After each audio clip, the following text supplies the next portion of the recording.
Fala, agência, beleza? Vamos corrigir aqui as questões de matemática e raciocínio lógico do concurso da PM do DF. As questões foram elaboradas pela banca Instituto AOCP. Então vamos para a resolução das questões agora. Questão 15. A ocorrência de um crime contava com apenas 2 testemunhas oculares. Após o início das investigações, as evidências apontaram para 3 irmãos gêmeos idênticos, sem qualquer característica física que permitisse distingui-los naquela situação. Sabe-se que nenhum deles tem álibi e que um deles realmente é o único criminoso. As testemunhas, na ânsia de se livrarem rapidamente da situação, optaram por apontar aleatoriamente, ainda que de forma imprudente, um dos 3 irmãos como culpado. Considerando as informações constantes nesse problema, qual é a probabilidade de ambas as testemunhas terem apontado corretamente para o criminoso? Então vejamos, qual seria essa probabilidade? Então você imagina o seguinte, olha, eu tenho 2 pessoas e eu tenho que indicar três acusados. Então eu vou ter o primeiro, que vai ter como apontar 3, e uma para o segundo, que vai ter como apontar 3. Então, isso vai me dar o I, lembre-se que é multiplicar, vai ficar 1/3 vezes 1/3. Aqui é a primeira testemunha, aqui é a segunda testemunha. Ela tinha 3 opções, são os 3 irmãos. E essa segunda testemunha teria 3 opções, então ela vai ter 1/9. Como eu quero em percentual, eu multiplico isso aqui por 100%, então vai ficar 100% dividido para 9. Consequentemente, isso vai me dar quanto? 11% aproximadamente. Beleza, então foi isso que eu fiz aqui, ó, na animação, vai ficar igual 1/3, que foi a primeira testemunha, que vai ter os 3 irmãos, e a segunda testemunha, mais uma, né, vai somar 2, 1 para 3 irmãos que foram os acusados. Então vai ficar 1/3 vezes 1/3, isso vai me dar 1/9.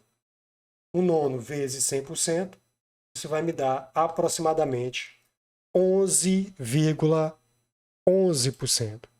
Consequentemente, você vai ter aí aproximadamente, né, seria 11% letra D. Questão 16.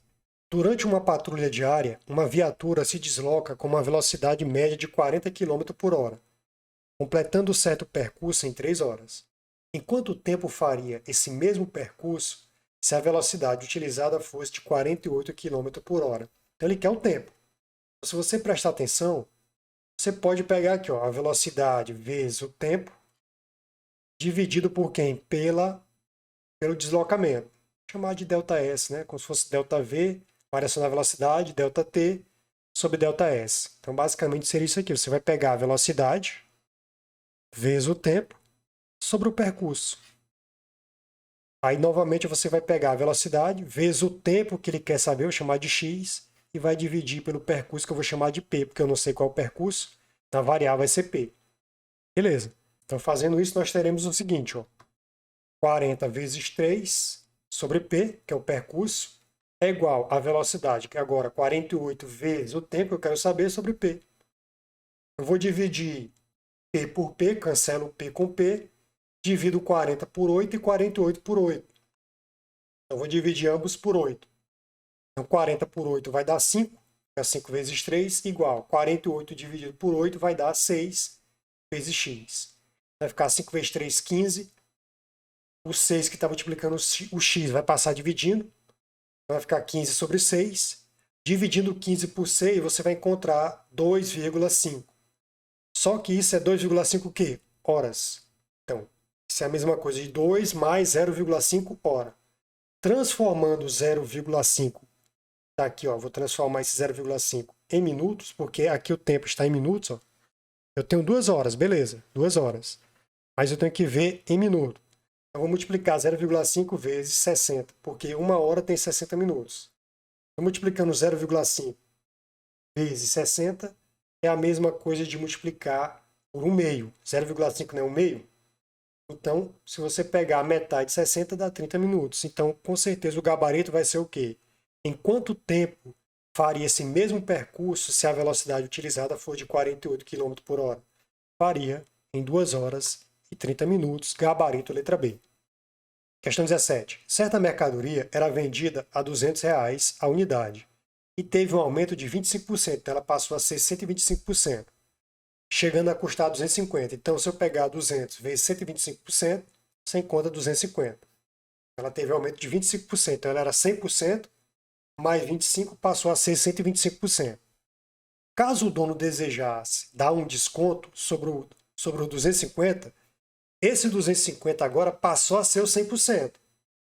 Qual o valor, tá certo? Para que o valor volte a ser 200, então eu vou pegar o quê? Eu vou fazer a diferença entre 250 menos 200, então a diferença é 50. Então esse 50 representa quanto? É isso que ele está perguntando. Qual deve ser o percentual do desconto? Então olha só, inicialmente era 200 e passou a um aumento de 25%. Beleza. Então isso quer dizer que ele passou a ser quanto? Passou de 100 mais 25, ou seja, ele passou a ser 125%. Então, se você quiser ver, ó, você mantém lá o 100%, que é o 200, 200 mais 200 vezes 25%. Beleza. Então, com isso, vai ficar o quê? 200 mais. Se você pegar aqui, ó, cancelar 0 com 0, 0 com 0, ficou 2 vezes 25 dá 50, então ficou 250. Isso quer dizer que ele teve um aumento de quanto? 125%. Então, se você pegar 200 vezes 125%, você vai ver que ele vai passar a ser quanto? 250. Ó. Se você pegar, dobrar isso aqui, vai dar 2500. Então vai dar 250, vai dar 25 mil. Sobre 100, você corta 2 zeros, ele passa a ser 250. Beleza.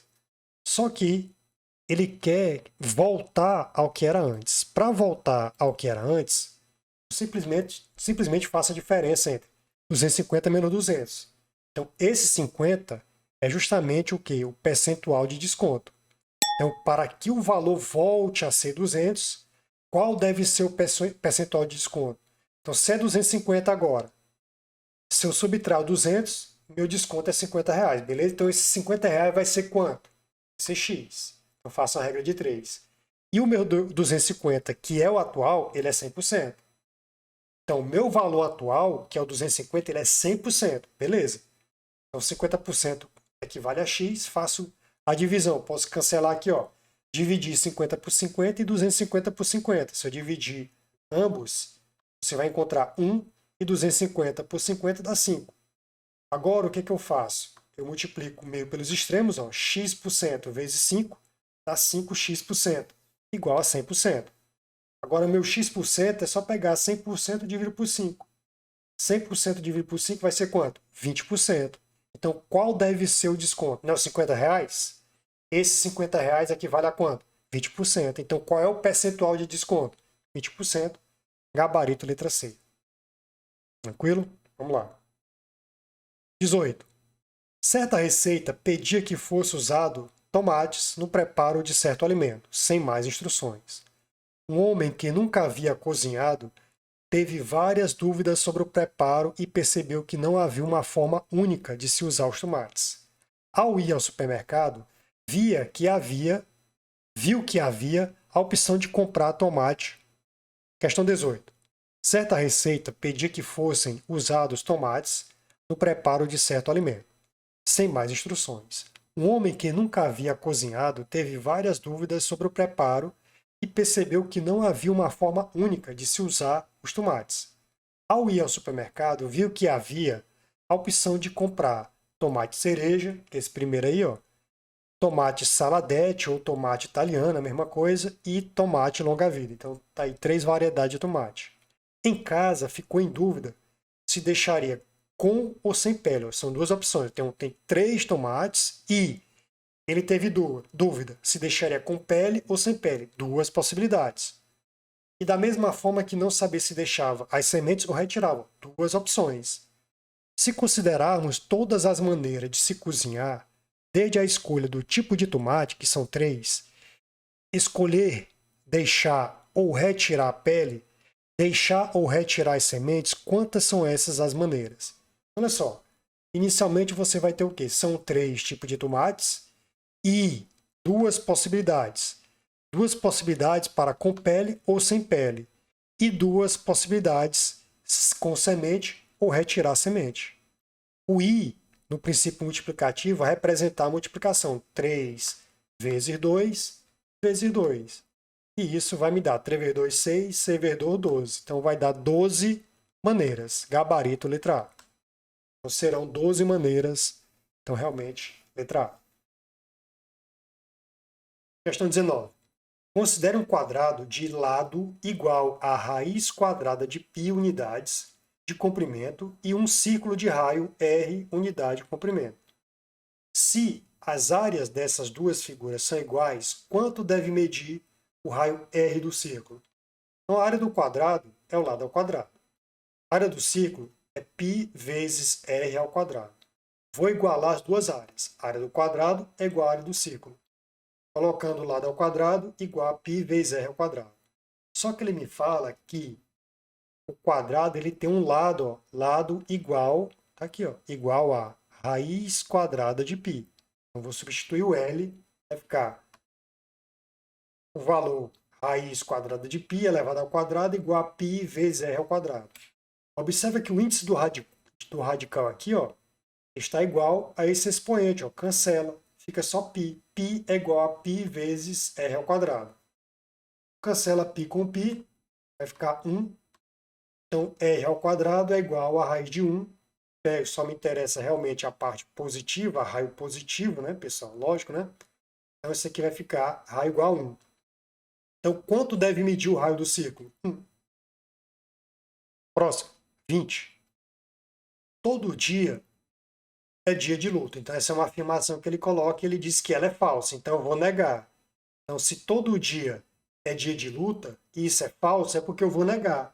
E para negar o todo, você vai lembrar de negar com pelo menos existe o algum e acrescentar o não. Então, pelo menos um dia não é dia de luta. Existe dia que não é dia de luta. Algum dia não é dia de luta. Então, gabarito letra D. Não vou negar com nenhum, nem com todo, nem toda. E nem com chegaram, né? Então, gabarito realmente é a letra D. Questão 21. Considere um hexaedro regular, um cubo de aresta medindo L unidade de comprimento. Suponha que uma de suas faces, a base, esteja apoiada em uma superfície plana. Se unirmos cada vértice da base ao ponto médio da face oposta à base, terminamos uma pirâmide. A diferença entre o volume do cubo e o volume da pirâmide é igual a qual percentual aproximado do volume do cubo? Olha, eu destaquei ponto médio e ele deveria ter falado centro. Consequentemente, essa questão você vai poder recorrer e solicitar anulação, porque deveria ser o centro de um polígono. Então, nesse centro do polígono, ele é o ponto que representa o equilíbrio ou o centro de massa do polígono. Aí, beleza. Eu desenharia aqui um cubo, colocaria ele numa base e colocaria o centro do polígono. Tá aqui. E sobre ele eu faria a pirâmide. E a pirâmide vai ter a mesma base de quem? Do hexaedro regular, que é o cubo. Beleza. Vai ter uma altura essa pirâmide. Essa altura vai ser igual à aresta de quem? A aresta que é colocada aqui no cubo. Então a altura vai ser igualzinha. Beleza. Consequentemente, sabendo qual é o volume de um cubo, que é a aresta ao cubo, vai ser L ao cubo. E calculando o volume da pirâmide, que é 1/3 da área da base vezes a altura, e sabendo que a área da base é um quadrado, então vai ser aresta ao quadrado, vezes a altura, que já é L. Então é só colocar isso aí na forma. Então vamos lá. O volume do cubo é aresta ao cubo, então vai ser L ao cubo. E já está aqui minha aresta, está aqui, você está vendo.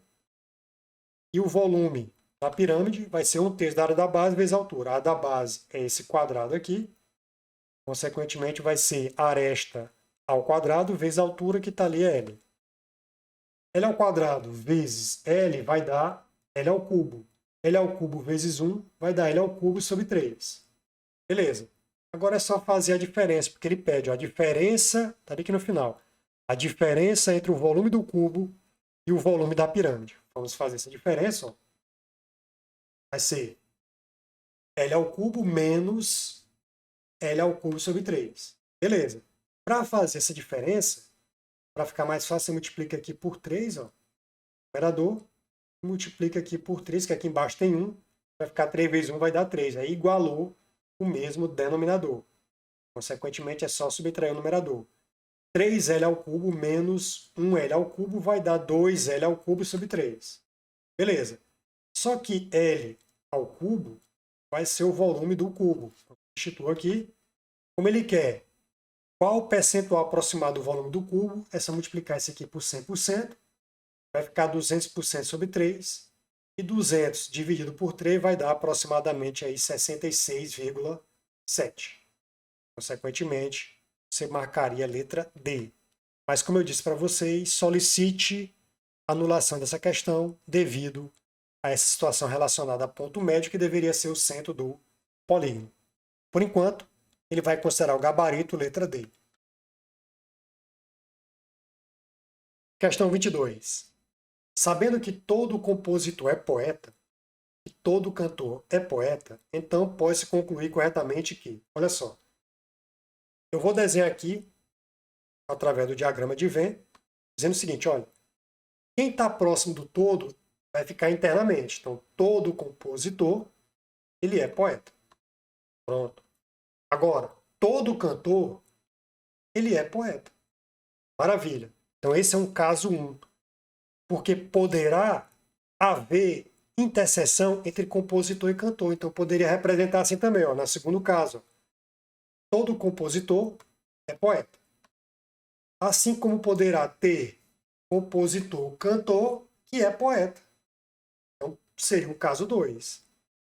Para ser verdade, escute bem, para ser verdade tem que ser verdade no caso 1 e no caso 2. Se só for verdade no caso 1 e não for no 2, isso não é verdade para a questão.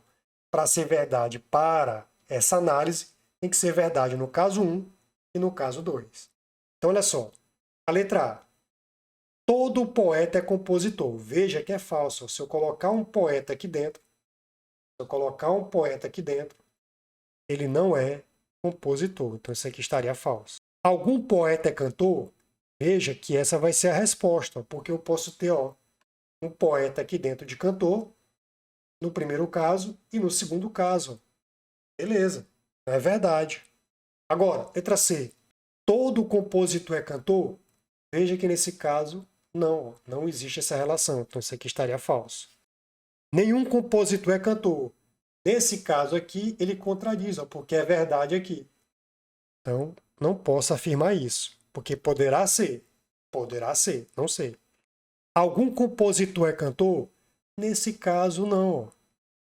Nesse caso, não. Então, consequentemente, lembre-se, para ser verdade, tem que ser verdade no caso 1 e no caso 2 ao mesmo tempo. Se não for verdade ao mesmo tempo, não é verdade para análise da questão. A única que foi verdade ao mesmo tempo foi algum poeta é cantor. Gabarito, letra B. 23. Durante uma ocorrência no DF, a Polícia Militar fez alguns levantamentos e determinou que todos os presentes seriam considerados suspeitos. No boletim de ocorrência, algumas informações foram anotadas sobre os suspeitos. Beleza. Olha só, ele fala aqui, informação 1, havia 5 mulheres. Informação 2, entre os suspeitos, 6 usavam boné. Informação 3, entre os homens, 3 usavam boné. Informação 4, entre as mulheres, 2 usavam boné. Olha só, nós vamos utilizar aqui a tabela de dupla entrada. Ó. Vou colocar o seguinte, ó. As minhas entradas são homens e mulheres e usar ou não usar boné. Lembre-se que homens e mulheres vai ter um total e usar boné ou não usar boné terá um total. Ele me diz que havia 5 mulheres. Então, total de mulheres, 5. Entre os suspeitos, 6 usavam boné. Então, qual é o total de pessoas utilizando boné entre homens e mulheres? 6. Informação 3. Entre os homens, 3. Agora está citando os homens. E os homens estão aqui nessa linha. Ó. Então tá aqui, ó. Entre os homens. Entre os homens, 3 não usavam boné. 3 não usavam boné. E a informação 4. Entre as mulheres, que estão aqui, entre as mulheres, 2 usavam boné. Então o que é que eu posso concluir? Olha, basta eu colocar o seguinte, olha. Para dar 6, para dar o total 6, se eu já tenho 2 mulheres, falta quanto? Falta 4. Então, 4 mais 2, 6. Agora observe o seguinte, olha. 4 mais 3 dá quanto? Total de 7 pessoas. Então já sei que o total de homens são 7. Agora, 7 mais 5, 12. Então o total de pessoas seria 12. É só marcar a letra E. Para continuar, para ver se é verdade, ó, se o total é 6, aqui ó, o total é 6 usando boné, qual é o total que não usa boné? 6. 6 mais 6 são 12. E se ele perguntasse qual o total de pessoas, no caso mulheres, não usa boné? No caso aqui era só pegar 3. 3 mais 3, 6. Então tá aí todo mundo. E o total de pessoas são 12, gabarito, letra E. Tranquilo? Então, pessoal, por aqui eu encerro a correção dessas questões. Espero ver você nas próximas aulas. Até mais.